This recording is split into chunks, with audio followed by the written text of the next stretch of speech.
Welcome back to Scale Auto Guys Workbench. Today we're going to be building a kit that was previously featured on the channel as an unboxing of a kit. And that particular kit is the 55 Chevy Nomad. If you want to see the video for the unboxing, I'll provide a link to that in the description box below the video. And that shows you everything that's in the kit. But as a refresher, let's take a real quick look at what comes in this box. Now here's the body. Now this does have some mold lines and stuff that need to be cleaned up. Overall it looks pretty good, except for the pet hair. Don't mind that. Here's your interior. And your chassis. Now there's a couple of ironic things that I discovered with this kit, because I am currently building a 55 Chevy Bel Air from AMT, and you may have already seen that, but not putting the cart in front of the horse, let's continue on. Here's one tree here that has your front cross members, a hood piece so that you can convert this into like a El Camino kind of body. You just cut the roof and put that in. Here's your tailgate insert on the inside insert. Your seats and dash.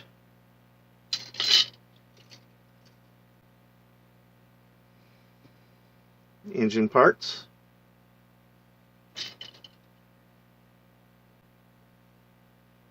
Your hood and wheel backs, your glass. Now don't freak out, red is not the only option, the clear is in there as well.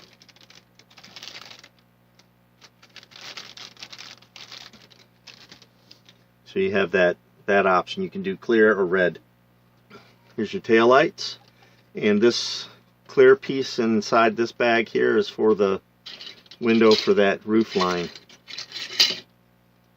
It glues in there. Now here's the, I found it quite ironic and funny part. Now when I pulled the chrome parts, chrome trees I should say, out of this kit, I started noticing something vaguely familiar.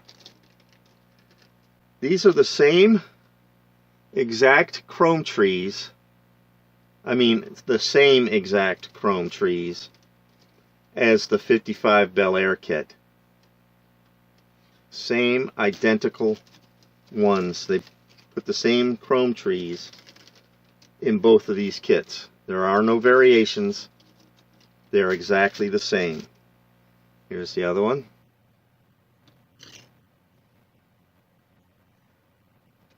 Now if you go back and look at the 55 Bel Air video, in the intro I show you all the parts like I always do. Look at the chrome and tell me that it's not the same. I just found that very, very funny and ironic, but not surprising really, because both these kits are made by AMT, likely using the same mold with just variations of the blocks, so it's a station wagon body instead of a sedan body. But there's a lot of the parts trees that are identical, like the one with the hood and the wheel backs. Well, the only difference between this and the Bel Air is this has these bucket seats, the Bel Air did not. This one, identical.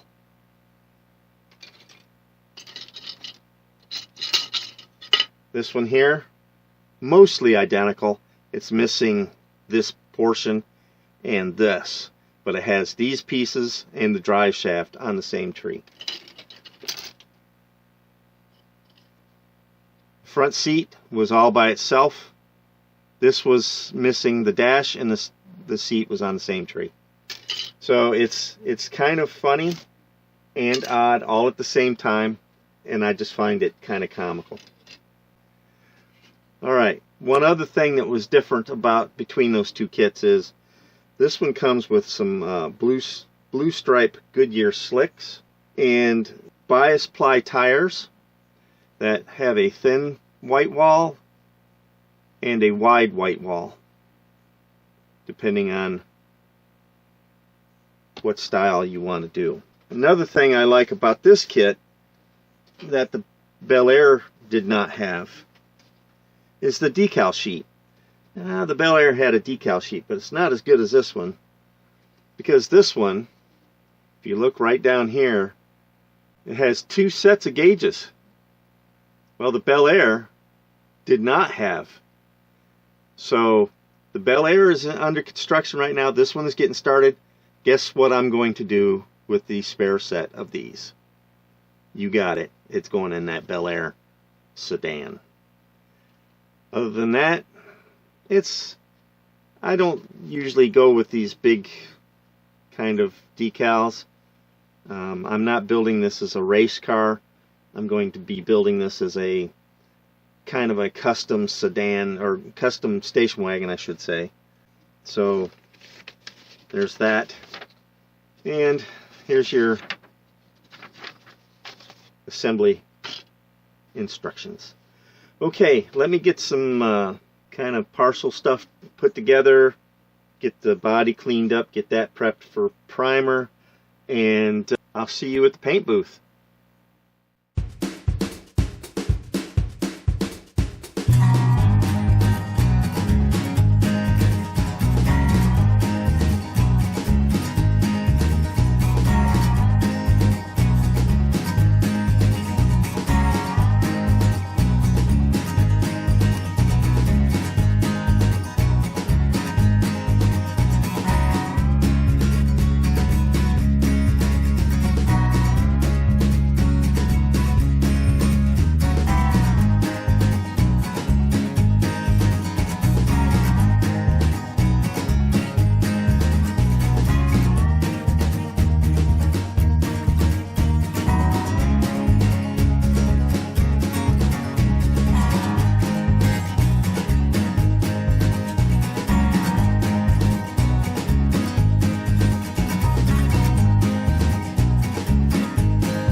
Alright fellas, I skipped ahead a little bit.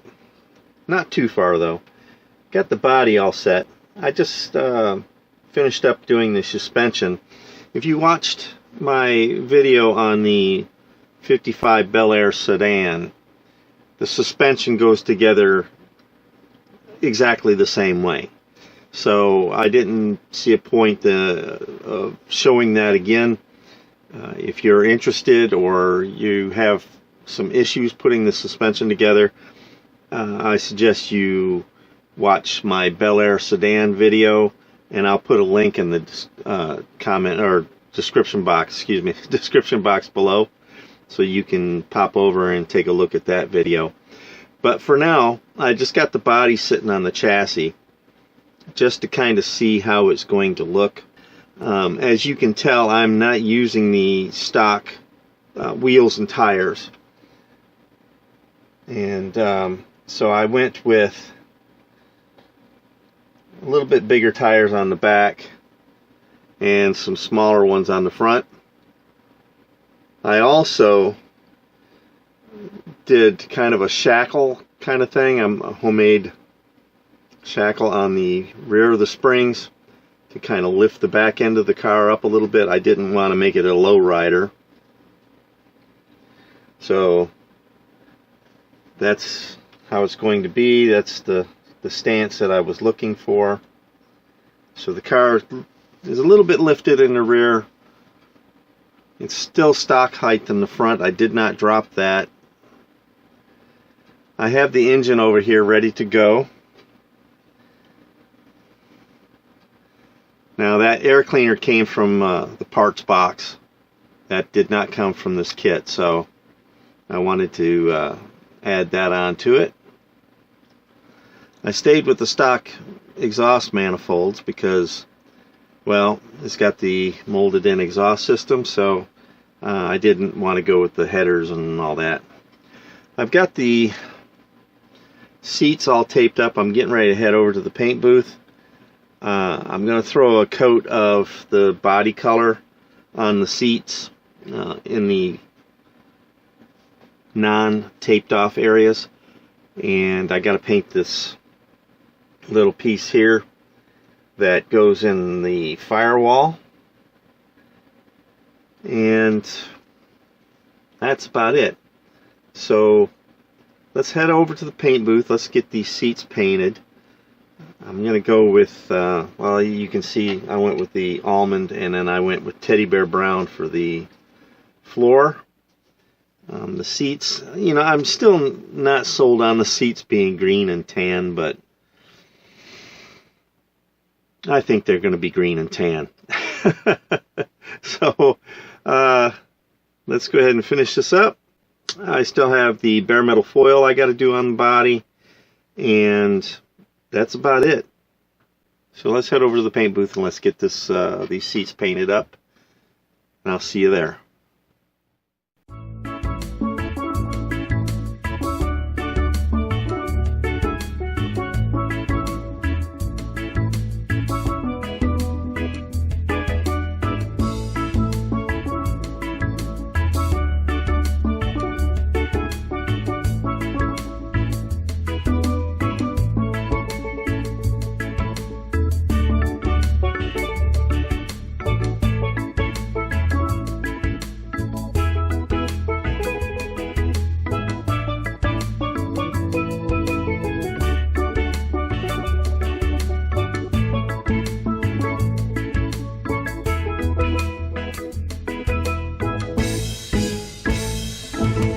Welcome to the final on this 1955 Chevrolet Nomad by AMT. Let me first start off by saying thank you to all of my subscribers. I just went over 4,000 subscribers, and I want to thank each and every one of you for taking the time to subscribe to my channel. It really means a lot to me, and thank you. So let's start off talking about this 55 Nomad. First of all, this kit does build up into a really nice car. The body and window trim, the molded in trim, is really nice. It's done in such a way that it is really easy to apply the bare metal foil. And yes, I jumped ahead on this because the video was getting kind of long, and I just wanted to get it finished. So I skipped a lot of steps that normally I show, but you guys have seen me apply bare metal foil before, and so if you want to see that, you can look at some of my previous videos, and I show how to do that. I even have a video on my channel showing exactly how I apply bare metal foil. So getting back to this, the interior went together really well, and it fit right into the body perfectly. On the back side of the interior tub is where your hinges are for the rear door, and there's a slot in the body. You have to get those hinges through that slot again, and then the front of the interior tub will just kind of fit past the firewall. You may have to take something and pry out the firewall just a smidge, like less than 1/16 of an inch. That's what I had to do. I just took my number 10 blade there and slid it up in there and just kind of give it a little tug, and it give it just enough clearance for the interior tub to pop right up in place. And once you get it in place, it stays there on its own. You don't have to glue it in or anything.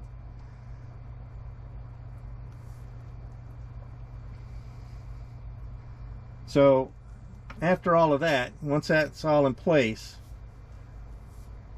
the chassis fits right into place without prying on the body sides or anything like that. It just pops right into place.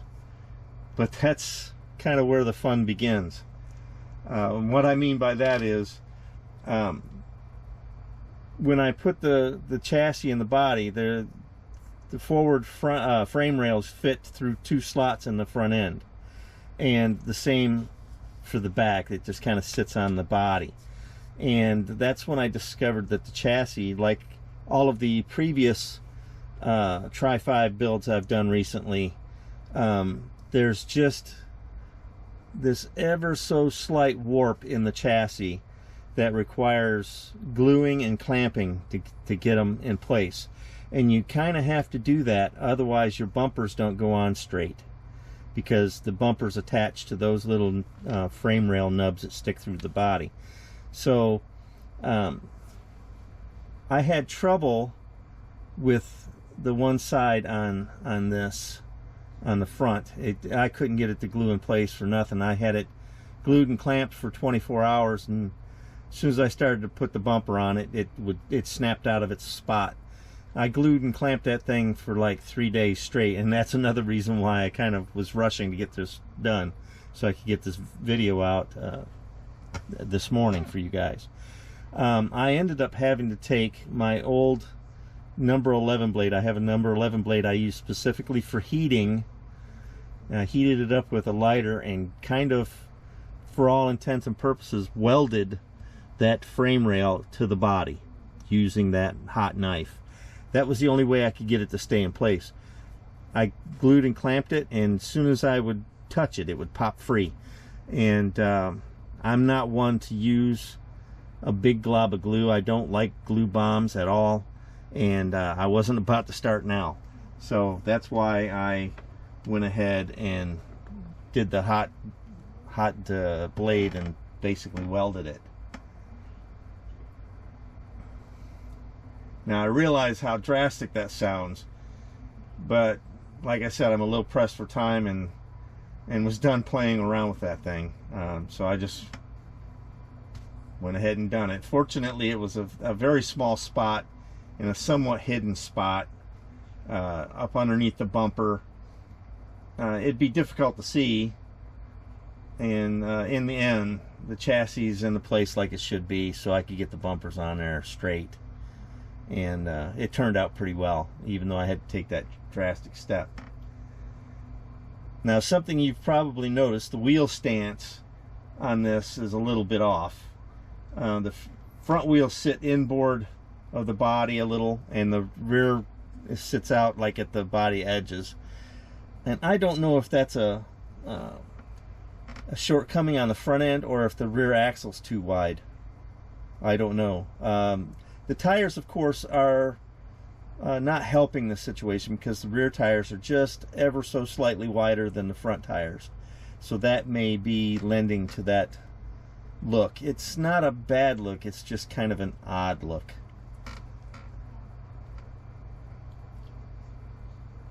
So that's really about the only flaws that I found with this kit.